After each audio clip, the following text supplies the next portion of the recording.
Another gising is a blessing. So today's Saturday and nalito ko ng pasok.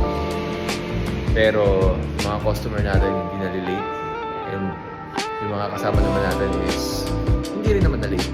So today, pakita ko sa inyo kung sino yung mga pumasok naman this morning.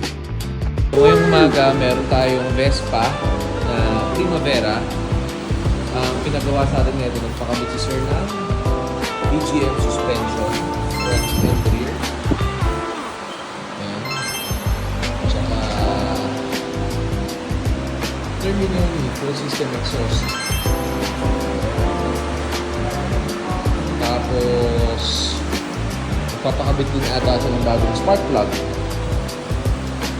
Then for Honda Rebel 500, tanongin natin si Sir Lian kung anong gagawin niya dito. Sir Lian! Yes, sir. Anong gagawin natin sa Honda Rebel 500? Meron tayo dito, kaya checklist natin. Meron tayong change oil, chain cleaning loop, brake cleaning, tapos air filter, using ito yung spark plug replacement. Okay. Ang gagawin natin sa kanya. Yun lang. So, nasimulan na ba natin to? Yes, tapos maglalagay na tayo ng oil. Ang gagamitin natin ay gas.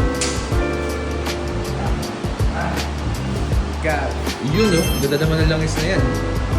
Pasado yan kasi ito talaga ginagamit. MA2 tapos ang kanyang viscosity ay 20W40. Okay. Thank you, Sir Lian. Tapos, update naman dito sa Honda CB650R. Napalit na natin yung bearing nito. Hindi na lang natin nagagawa dyan is mag-change oil dahil meron kasing leak dito sa area na to, pati dun sa kabilang side, which will require na palitan yung gasket. And we're still waiting for the gasket na once na dumating siya, bubuksan natin to, we will replace the gasket. At the same time, change oil na rin natin siya. Kasi once kasi nabuksan kasi natin itong gilid na to, yung mga tatagas na dyan na langis. And na-mention na rin naman ni client na medyo matagal na rin bago niya napa-change oil yung bike. Sir, thank you. Thank you, ma'am. Thank you. Alright, so meron pang isang pumasok na motor sa atin. Napakagandang bike. Ayan, oh. MT-09 SP. So, tanongin natin si Sir Jeric kung anong gagawin dito. Sir Jeric, anong gagawin natin dito sa MT-09 SP? Ang muna natin gagawin ay kakabitan natin ng ilaw. Then next, lalagyan natin yung bracket at linya ng maayos. Para malinis. Alright. Thank you, Sir Jeric. Sir Dian. Yes. Ano pang ikakabit dun sa MT-09 SP maliban sa sinabi ni Jeric na ikakabit daw yung bracket ng ilaw tsaka yung auxiliary light? Magkakabit siya ng tornado na power. Oh. Ay air horn. Air para horn? mas malakas doon sa stock na busina nung MTX. Ay, MT-09. Oh, MT-09 SP. Anton! Oh, ano ang ginagawa mo? Pwede. Right, so may humabol pang isa na Royal Enfield Himalayan 450.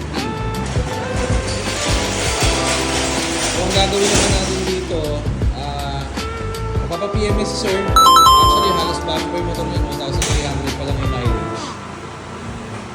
Change oil, lilinisan natin ang kadena at saka preno. Tapos papakabit na rin siya ng auxiliary lights saka ng busina. Kasi plano raw niyang gamitin ito after namin na-servicean yung bike. So, yun. Gima. Ganda ng goma. Alright, so ito na yung update dun sa Yamaha MT-09 SP. Kinabitan natin siya ng Gold Runway na X-Sport. Tapos kinabitan din natin siya ng Marco Tornado Horn.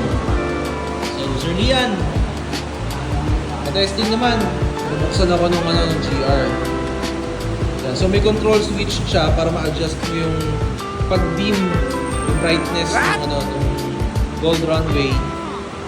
Tapos, sir, parating naman natin yung busina. Yan yung mga modes niya. So, pwede mong baguhin. Tapos yung busina naman nito is... Hindi ka pa maririnig dyan. Alright, Sir Lian, magbabay ka naman. Bye! Sir Jeric, busy, babay ka naman. Bye-bye.